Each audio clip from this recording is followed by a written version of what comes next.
Good morning. Let me start by, first of all, as a country at the outer edge of the Eastern Mediterranean, welcome the ceasefire that was brokered by President Trump between Israel and Iran.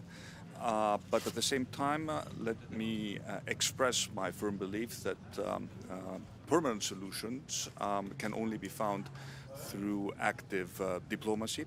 At the same time, it's important not to forget the other aspects of this regional crisis. It is absolutely necessary that we implement a ceasefire in Gaza, that humanitarian aid flows into Gaza.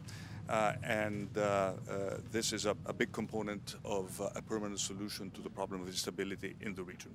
Now, coming to the summit, I think it is very encouraging that we have all agreed to a significant increase in our defense spending. I have been a strong proponent of the need for Europe to step up our military spending and take more ownership over our own collective defense. Greece is a country which is currently spending more than 3% on defense, and we have consistently exceeded the 2% threshold, even during the very difficult times of the economic crisis. So I welcome the decisions taken by the summit. I hope that all member states will do their part, because at the end of the day, this is an alliance which is based on trust and on fair burden sharing. Prime Minister, if Greece can get to commit to 5% spending of military of GDP, why can't the Spanish? We have very similar history, very similar recent history for Greece and Spain.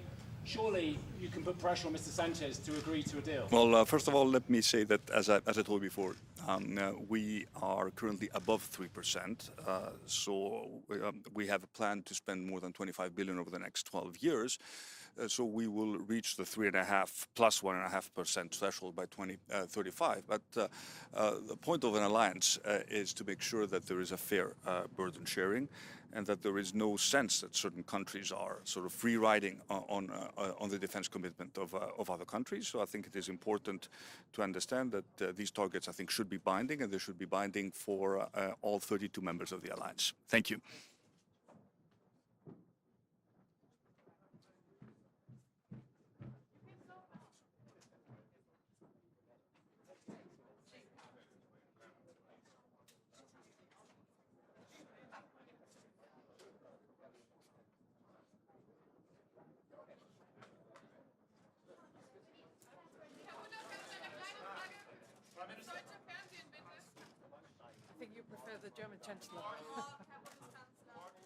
Wir sehen einem historischen NATO-Gipfel entgegen. Ich möchte zunächst einmal dem Generalsekretär Mark Rutte herzlich Dank sagen für die Vorbereitung, die sehr gute Vorbereitung dieses NATO-Gipfels. Wir hatten gestern Abend bereits Gelegenheit, mit den Staats- und Regierungschefs zu einem Abendessen zusammenzukommen und über verschiedene Themen miteinander zu sprechen.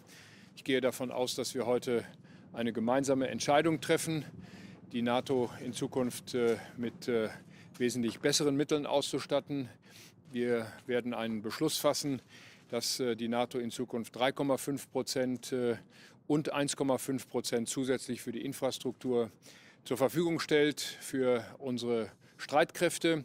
Dies alles wird in großer Übereinstimmung stattfinden, weil wir übereinstimmend feststellen, dass sich die Bedrohungslage geändert hat.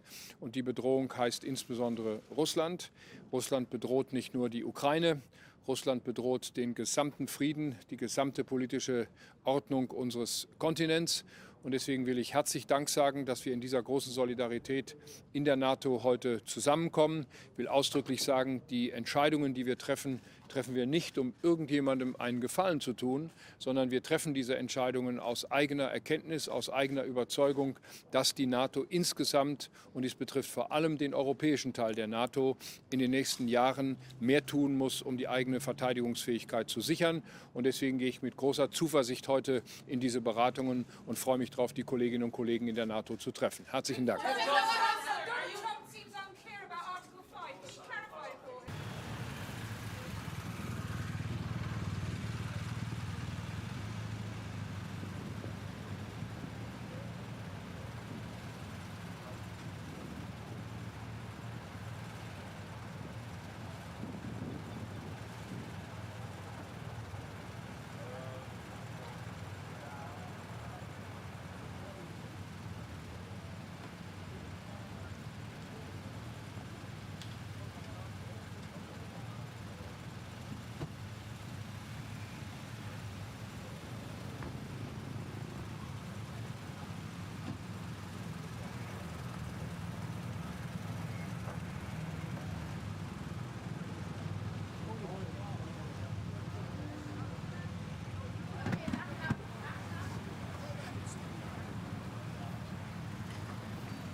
Good morning, everybody. You know, NATO was founded some 75 years ago to defend international law, human rights, the rule of law, and I think this is more important than ever today at a time where we are living in, where we are seeing fundamental geopolitical changes. And in this context, it is quite impressive to see this unity among the 32 members of NATO. I think Europe needs to be a strong pillar of NATO, and that is why, independent of percentages, it is important that we strengthen our military capacities, but moreover, our general security. That goes cyber security, our competence to manage space, satellites, and indeed my country, Luxembourg, has some know-how in that area. So we need to put everything together so that tomorrow NATO will be a strong defense alliance, make sure that we can protect the way of life of our citizens, and to do that together with the United States is of course an asset, because there are many around us who do not like the way of life we have. So I'm happy to be here and to support this common effort for more security. How truly committed is Donald Trump to NATO, you think? The fact that the President of the United States is here today is a strong commitment, I think, to NATO. But he keeps threatening to pull out from his NATO obligations. I'm here to listen to the President of the United States and to all of the other colleagues. Being together is already something important that we witness here today. Wie weit muss man gehen, Donald Trump zu schonen, der die Europäer eigentlich verachtet? Wir sollten nicht nur nach Amerika schauen, wenn wir über unsere eigene Sicherheit nachdenken. Rund um Europa gibt es vieles, was nicht in Ordnung ist zurzeit. Wir haben Russland, wir haben den Nahen Osten, wir haben Ambitionen von China, und wir müssen selbst in Europa für unsere Sicherheit sorgen. Natürlich ist, was in Amerika geschieht, wichtig für die Allianz, aber selbst ohne diese unterschiedlichen Positionen haben wir die Sorge, dass wir die Lebensweise, die Lebensart der Europäer, Rechtsstaat, Freiheit, Frieden, die müssen wir absichern, und darum geht es bei diesem NATO-Gipfel. Nachdem Belgien und Spanien scheinen eine eigene Auslegung vom 5%-Ziel zu haben, wie viel Flexibilität braucht man? Der Weg zu diesen Ausgaben, den muss jeder Staat selbst beschließen. Und ich glaube, das, was NATO-Generalsekretär Rutte Spanien geschrieben hat, gilt natürlich für alle. Das heißt, jeder muss souverän, eigenständig seinen Weg zu diesen militärischen Kapazitäten und allgemein zur Sicherheit festlegen. Wir haben 10 Jahre, um das zu tun. Und ich glaube, da muss jeder seinen Weg finden, auch angesichts seiner geografischen Lage und seiner Geschichte. Vielen Dank. Zuerst 5% zahlen und danach Artikel 5 gültig. Was halten Sie davon? Artikel 5 ist ein Grundelement der NATO-Charta seit 1949. Das ist die Ursache, weshalb, glaube ich, viele von uns in NATO-Mitglied sind. Auch mein Land als Gründungsmitglied der NATO. Wir werden geschützt auch von den anderen. Und deshalb ist jeder, der hier etwas dazu beiträgt, ist auch ein Garant für die Freiheit und den Frieden anderer Staaten. Und deshalb gilt Artikel 5, auch Artikel 3.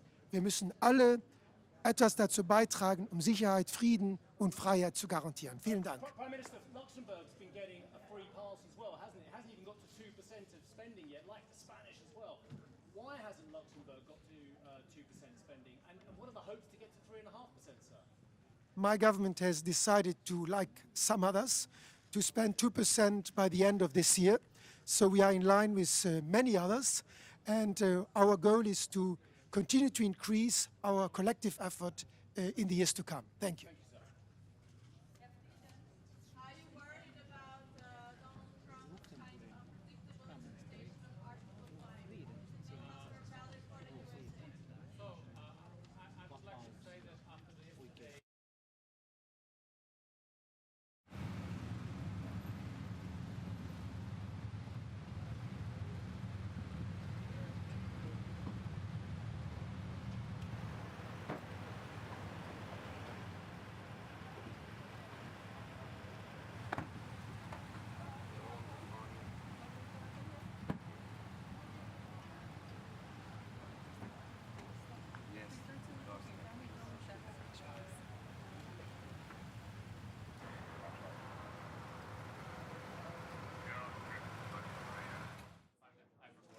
Are you confident that Donald Trump would defend any NATO ally regardless of what their spending on defense? I am confident, but I'm afraid that the Russia might get sued, so we have to get ready and spend 5% of spending on Britain. So, thank you very much. Goodbye. Bye. Have a nice day.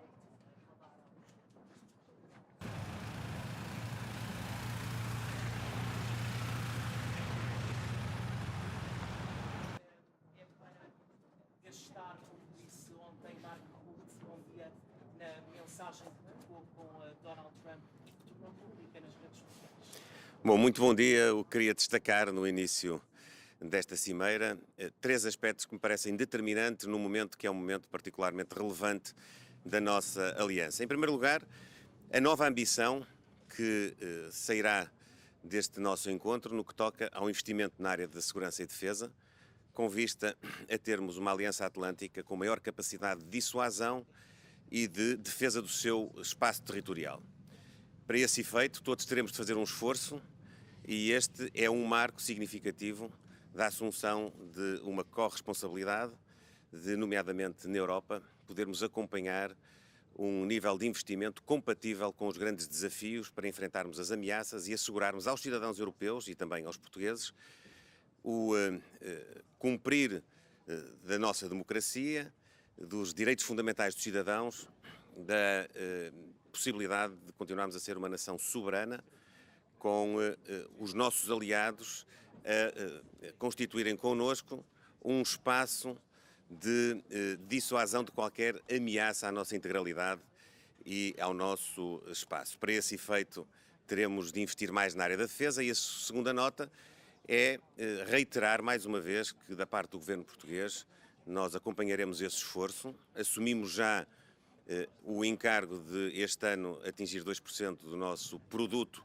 em investimento na área da defesa, um investimento que continuará nos próximos anos, dentro de um contexto de equilíbrio que não porá em causa nem a nossa situação financeira, nem as nossas responsabilidades com todos os serviços públicos que constituem as respostas sociais aos nossos cidadãos e dizer que olhamos para esta nova etapa não propriamente como a assunção de maior despesa por si só, mas de maior investimento.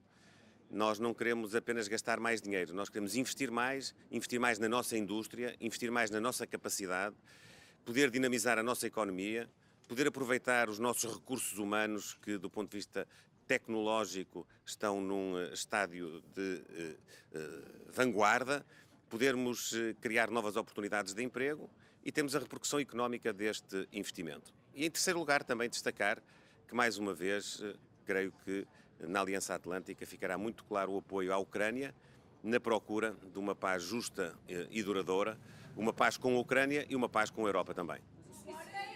Donald Trump fez com que Portugal chegasse aos 2% já este ano e se compromete nos 5%. Não, nós temos uma perspectiva de poder ter um investimento nos próximos 10 anos que estimamos possa gerar um consenso agora na Cimeira, não quero já antecipar as conclusões, de se poder atingir 3,5% do produto, mas aquilo que é importante para nós salvaguardar é que nós faremos isto com equilíbrio, de forma progressiva, conciliando todas as nossas responsabilidades, nomeadamente a estabilidade financeira e, por via dela, também a responsabilidade que temos de assegurar às portuguesas e aos portugueses todas as respostas sociais e, portanto, não prejudicar nenhum dos nossos eixos de política pública com o reforço deste investimento.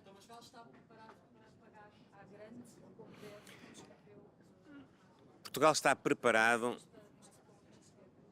preparado para ser parte de uma cimeira que marca uma nova fase, que garante a unidade da Aliança Atlântica, que garante a solidariedade entre a Europa, os Estados Unidos, o Canadá, que garante que nós, em conjunto, poderemos continuar a assegurar aos nossos cidadãos que os seus direitos, liberdades e garantias estão salvaguardados, que podemos ter as nossas democracias a funcionar e que podemos ter uma capacidade coletiva de enfrentarmos as ameaças que pairam sobre nós a vários níveis, não só do ponto de vista territorial, mas também do ponto de vista tecnológico. Nós hoje temos ameaças que são mais difíceis, muitas vezes, de percepcionar, mas que todos os dias temos diante de nós, nomeadamente no ciberespaço, nomeadamente naquilo que são hoje contextos de perturbação do normal funcionamento dos regimes democráticos e que existem efetivamente e para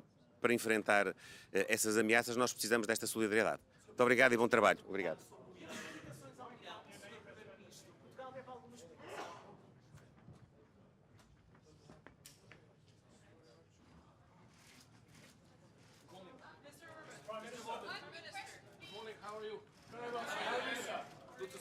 Mr. Prime Minister.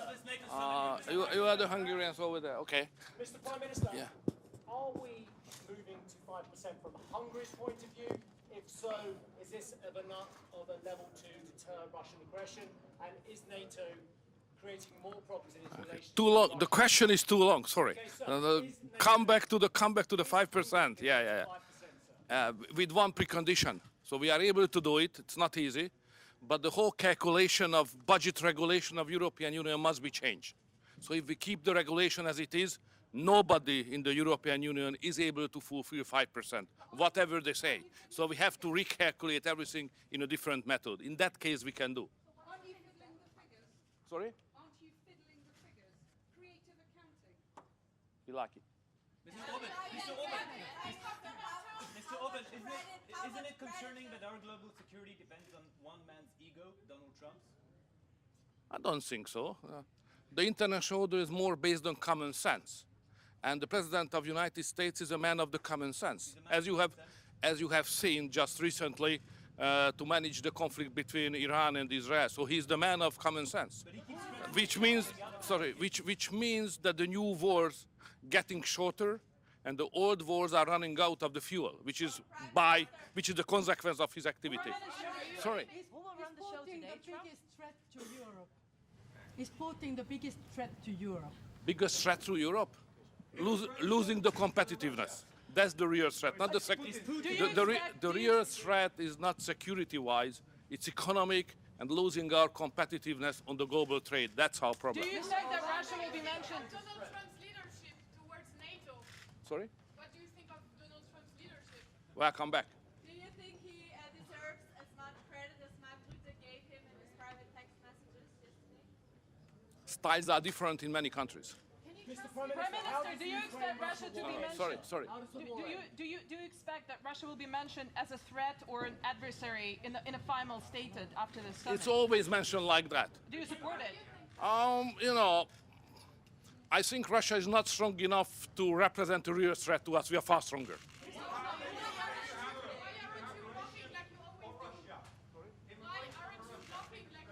Blocking what? No, we don't block it. Are you happy that President Zelensky is being kept on the sidelines this time and there's no talk of Ukraine membership for NATO?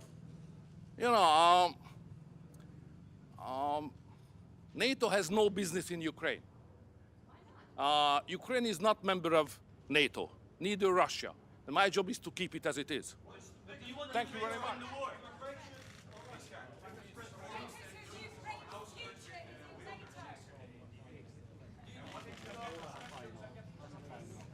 Good morning. It's always good to talk after Victor.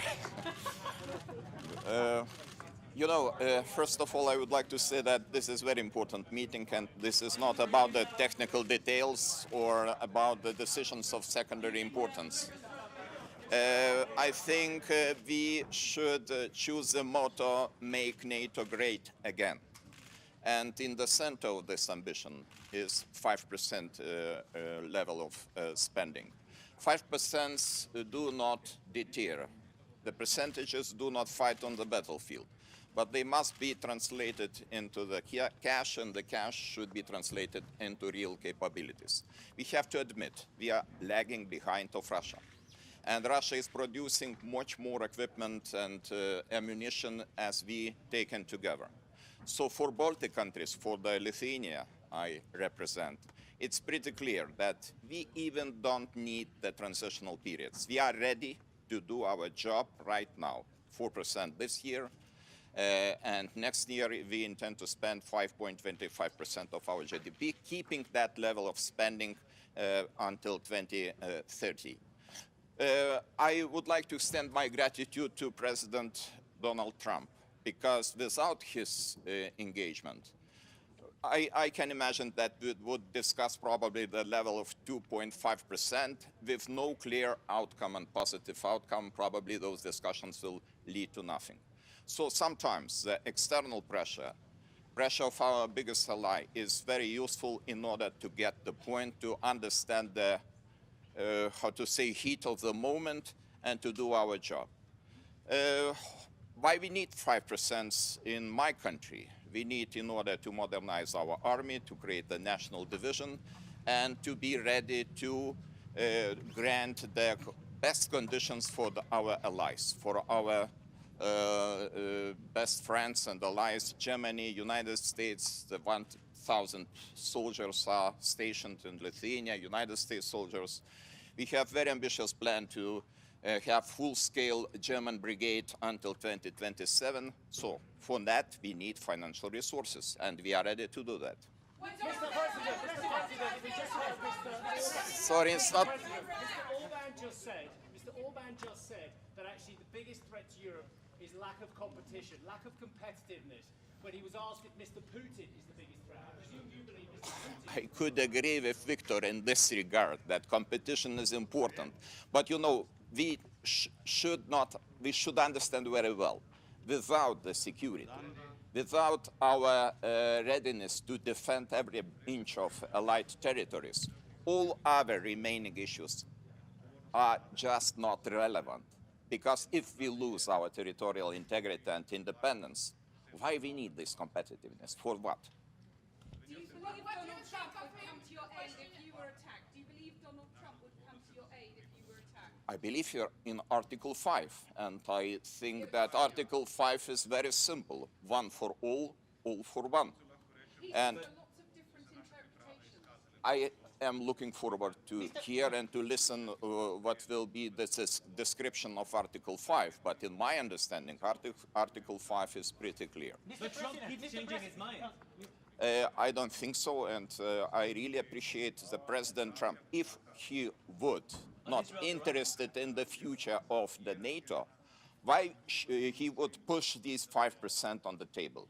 I think this is very important to understand. If some person is interested to get the organization stronger, then proposals are coming, and proposals are coming from our biggest ally, and we have to respect those proposals. But Mr. President, what do you think? What is your assessment?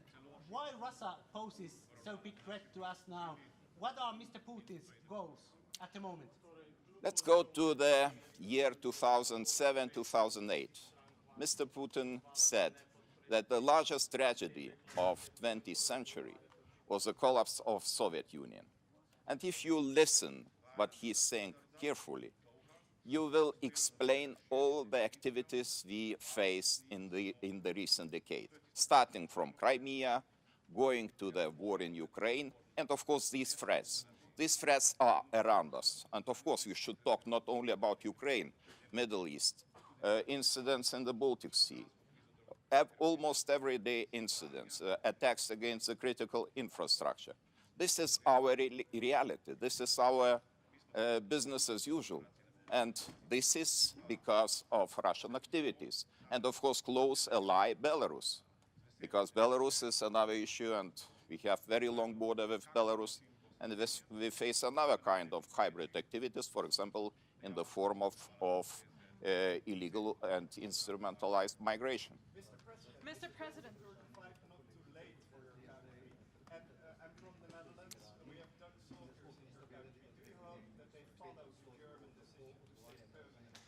We appreciate very much your contribution, because this is integral part of EFP troops in Lithuania, and we all are working as a one strong power. 2035, of course, looking from our perspective, it is too late, because as I mentioned, we are ready to spend immediately 5%, and we would be happy to see that our allies, our partners, we are ready to do the same. But you know, NATO, like the European Council, is the organization of the consensus. If they reach the consensus, and the consensus is 2035, let's be like that. And I hope that we will increase the financing every year, consequently, in order to reach this target. Mr. President, given that everyone seems to be... As a forerunner on defense spending, how concerned are you about the flexible interpretation of the 5% target from Spain and Belgium? Do you think this can actually jeopardize the declaration? I read the sentence. Allies are obliged to spend 5%, 3.5% on the core defense spending, 1.5% on additional infrastructure spending, and to do that until 2035. And I cannot see any interpretations in the text. We all are obliged, and this is our common duty, to do the best. We should just make organization capable to withstand the pressure, not necessarily only the pressure of Russian Federation, but also the pressure of some other hostile nations. So this is our task. Everyone seems to be having a different interpretation of what Donald Trump meant about Article 5. Do you believe that allies should have this conversation today at the table? I don't know if there will be some conversation. It would be very useful, because it would be pretty clear what is the Article 5. And maybe we need this very frank discussion about Article 5, because if we describe and we understand Article 5, we all together, we understand, our understanding is the same, of course it would mean that organization will be safer without no interpretations. Maybe this discussion has to come. So you agree that now everyone has like slightly different maybe interpretations? I will have some more answers to your question probably after our today's meeting. Thank you. Thank you. Yes, I hope that the bilateral meeting of President Zelensky and United States President Donald Trump will take place. And I hope this is most important to know, that there is close contact between United States and Ukraine. And it's very important to keep this constant contact. to explain the arguments, to explain the situation, because the situation is changing every day. We understand. We are not far away from Ukraine. We understand the situation is changing.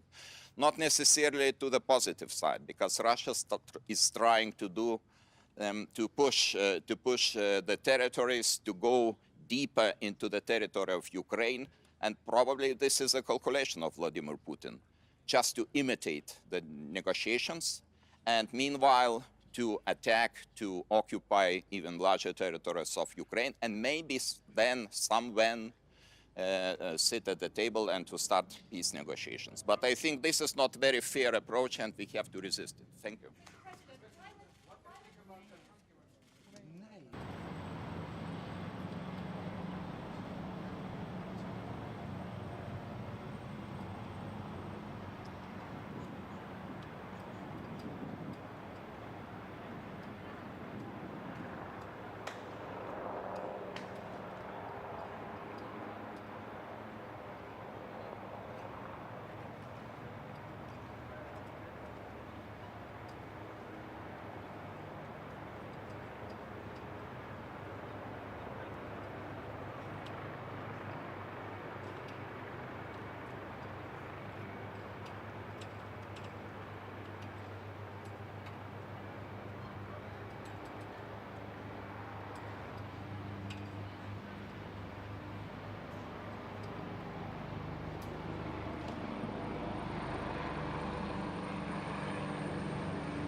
morning.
said, yeah. You said we're going to move up? Yeah, like we're standing.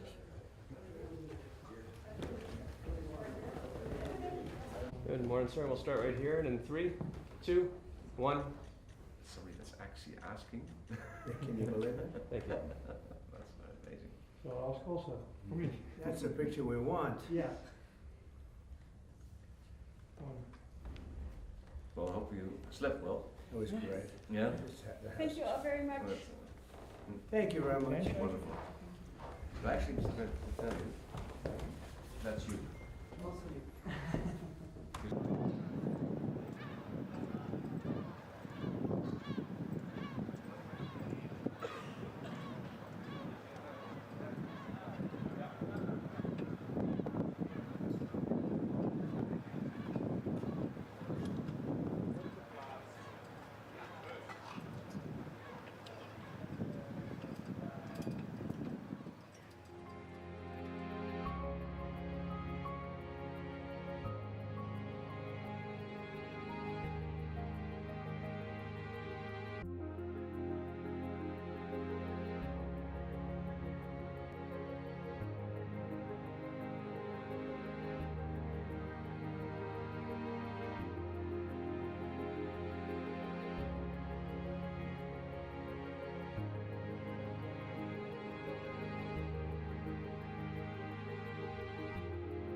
His Excellency, Mr. Mark Rutte, Secretary General of the North Atlantic Treaty Organization, and His Excellency, Mr. Dick Schoof, Prime Minister of the Kingdom of the Netherlands.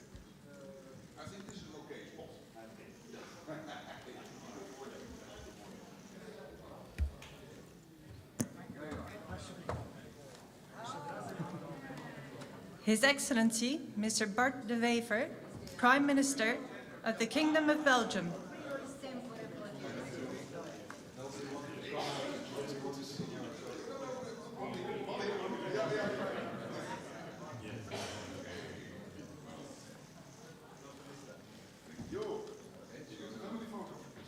His Excellency, Mr. Rosen Jeljaskov, Prime Minister of the Republic of Bulgaria.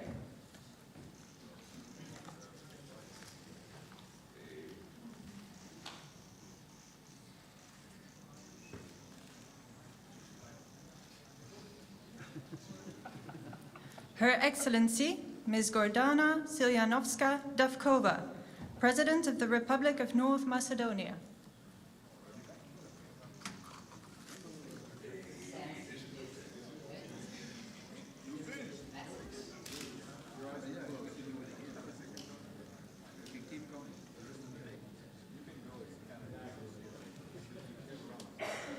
Her Excellency, Ms. Kristrún Frostadóttir, Prime Minister of the Republic of Iceland.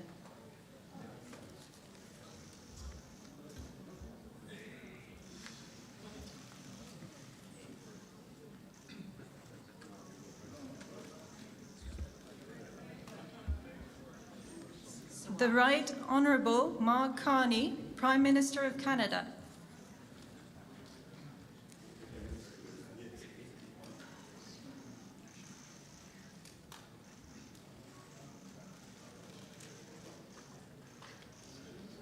His Excellency, Mr. Kristen Michal, Prime Minister of the Republic of Estonia.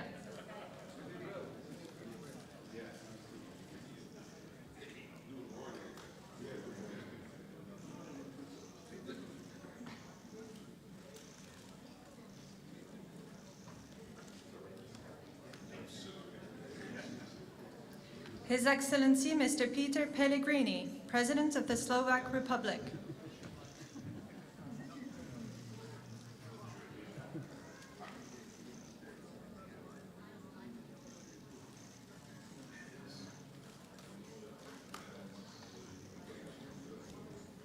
His Excellency, Mr. Pedro Sanchez, President of the Government of the Kingdom of Spain.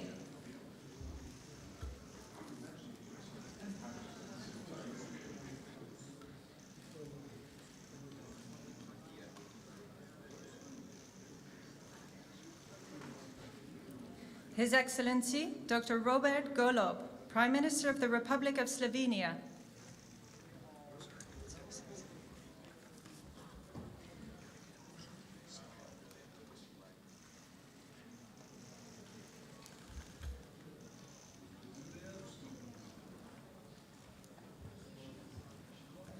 His Excellency, Mr. Jonas Gahr Støre, Prime Minister of the Kingdom of Norway.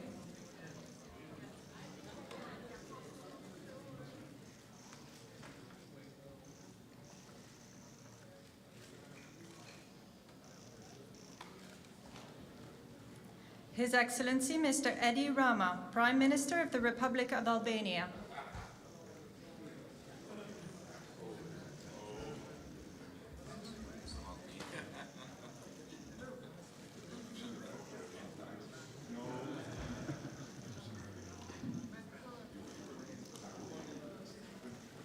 His Excellency, Mr. Gitanas Nausėda, President of the Republic of Lithuania.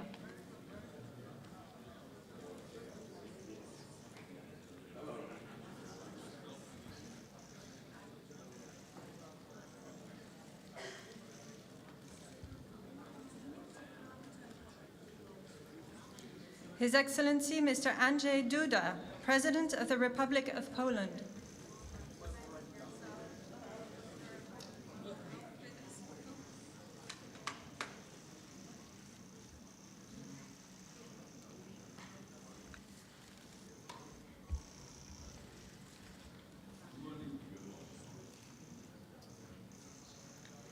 His Excellency Mr. Recep Tayyip Erdogan, President of the Republic of Turkey.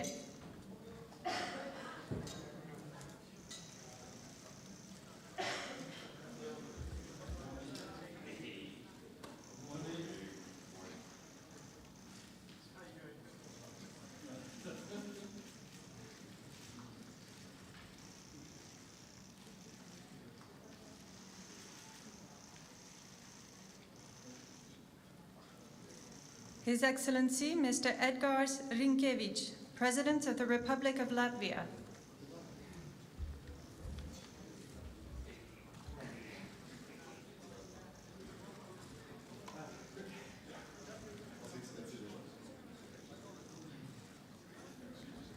Son Excellence Monsieur Luc Frieden, Premier ministre du Grand-Duché de Luxembourg.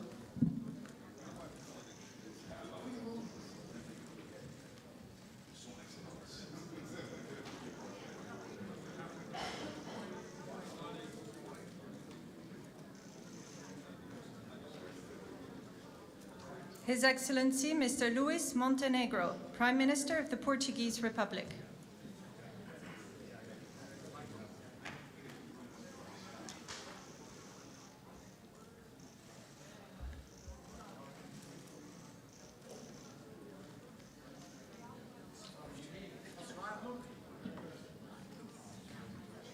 His Excellency Mr. Ulf Kristersson, Prime Minister of the Kingdom of Sweden.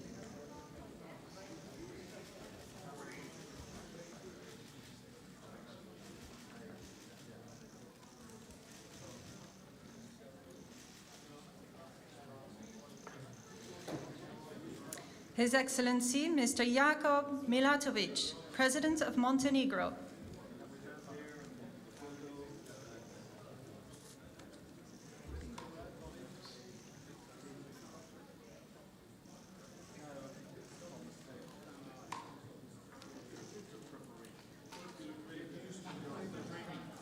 His Excellency Mr. Peter Pavel, President of the Czech Republic.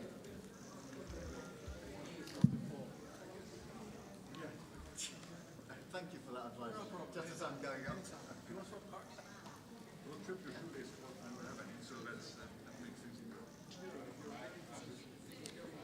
His Excellency Mr. Nicu Jordan, President of Romania.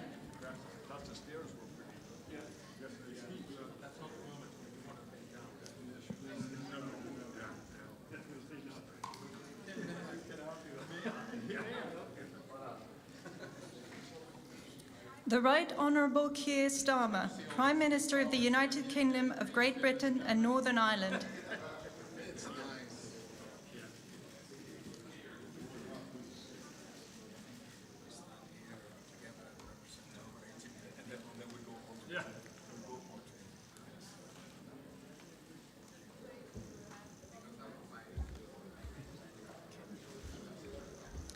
His Excellency Mr. Kyriakos Mitsotakis, Prime Minister of the Hellenic Republic.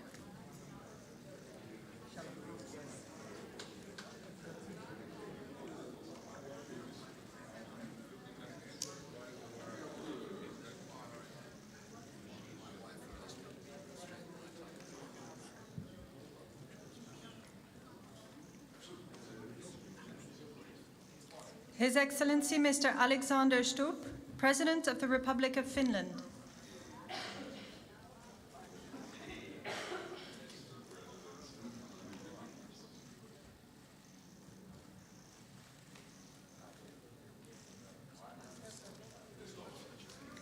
His Excellency Mr. Friedrich Merz, Chancellor of the Federal Republic of Germany.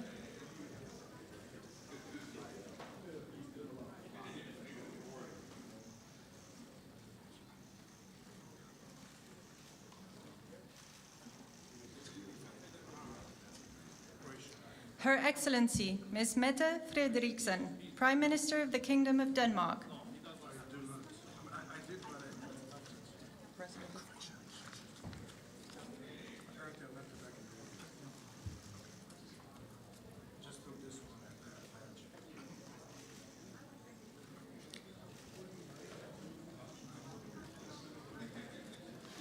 His Excellency, Mr. Zoran Milanovic, President of Croatia.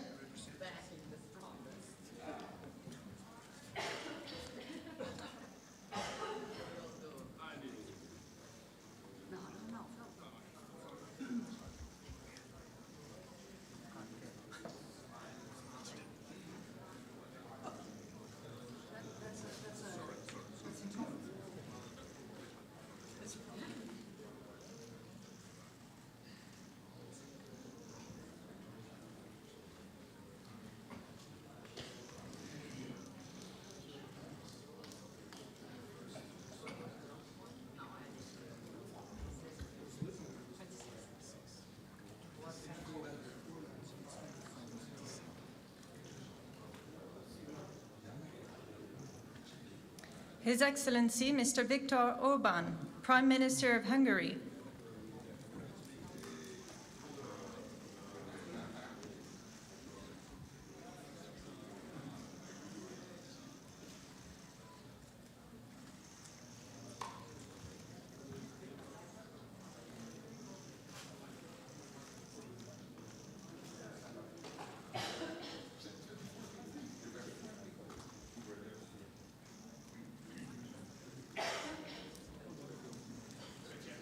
Her Excellency, Ms. Giorgia Meloni, President of the Council of Ministers of the Italian Republic.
Son Excellence, Monsieur Emmanuel Macron, Président de la République française.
The Honorable Donald Trump, President of the United States of America.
tell me if you got a screenshot?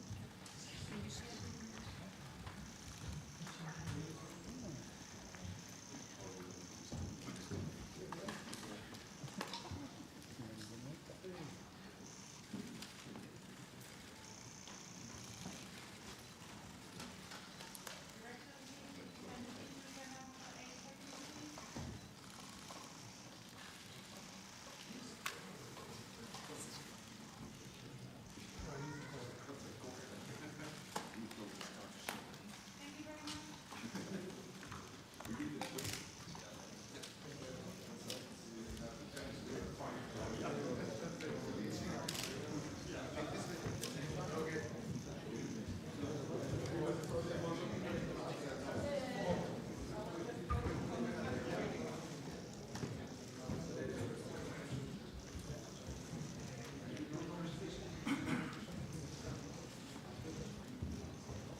The Netherlands, a small country shaped by water and by the people who refuse to give in to it.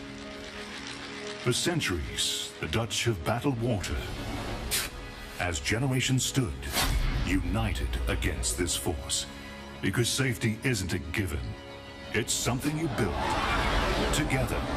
In 1949, we stood at the cradle of NATO, bound by the belief that peace is protected through unity and strength.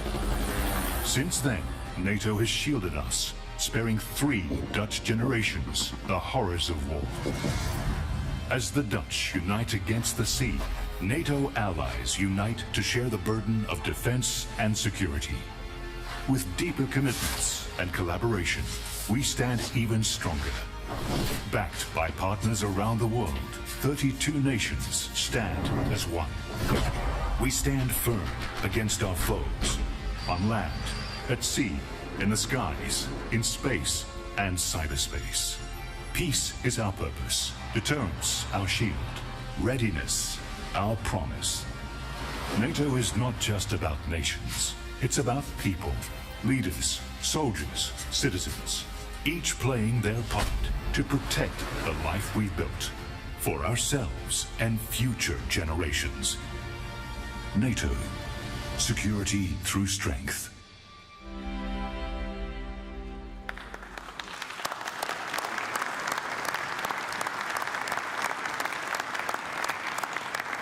So, good morning.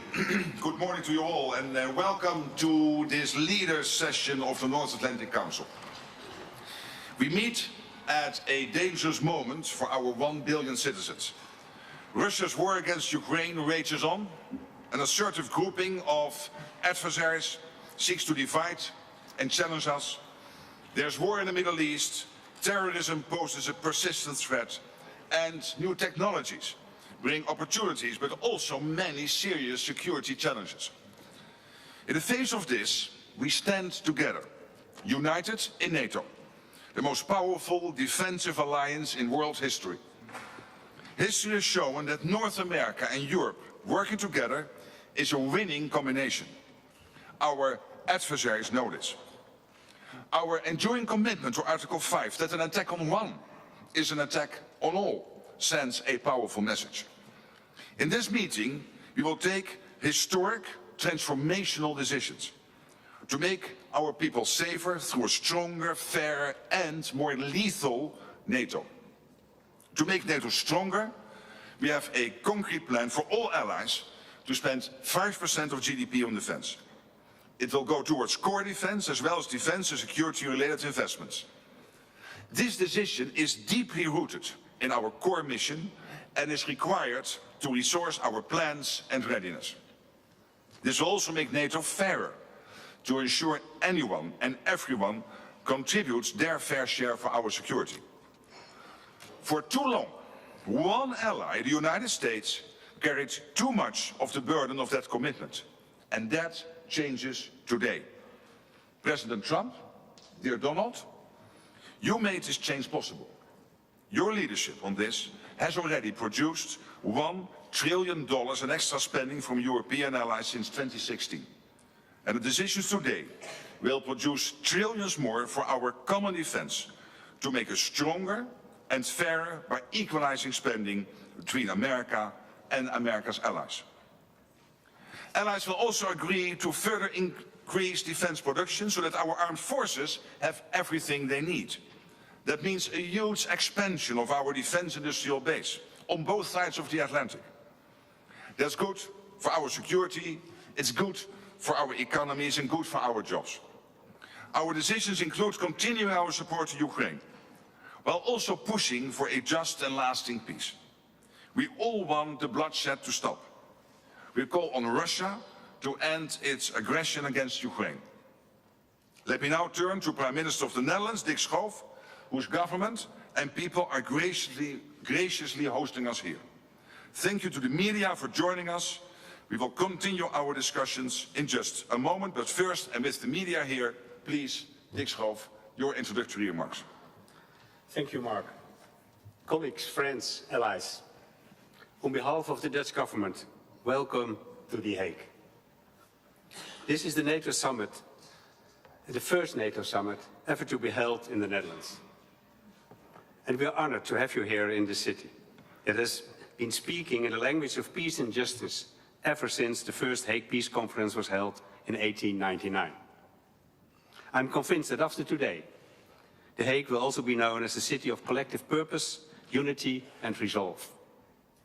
After all, we're about to write history. We're about to make decisions leading to an unprecedented increase in our collective defense spending and a new financial balance in our alliance.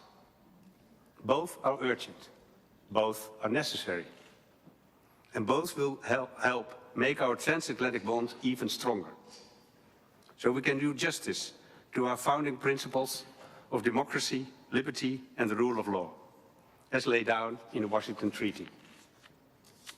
The last NATO event held in The Hague was a foreign minister meeting in 1989, just as the Iron Curtain was beginning to break apart on the eve of the Cold War's end. And for a period, we hoped and believed that relations with Russia would continue to thaw. But the end of history turned out to be an illusion. An illusion that was shattered for good when Russia brutally invaded Ukraine. So today, there is a renewed awareness in our ranks that peace cannot be taken for granted, that it must be protected constantly and with conviction. And yes, peace comes at a cost. We must act on this swiftly and decisively. So let's stand united and embrace the The Hague Defense Investment Plan. Let's go to work and write that history today. Thank you.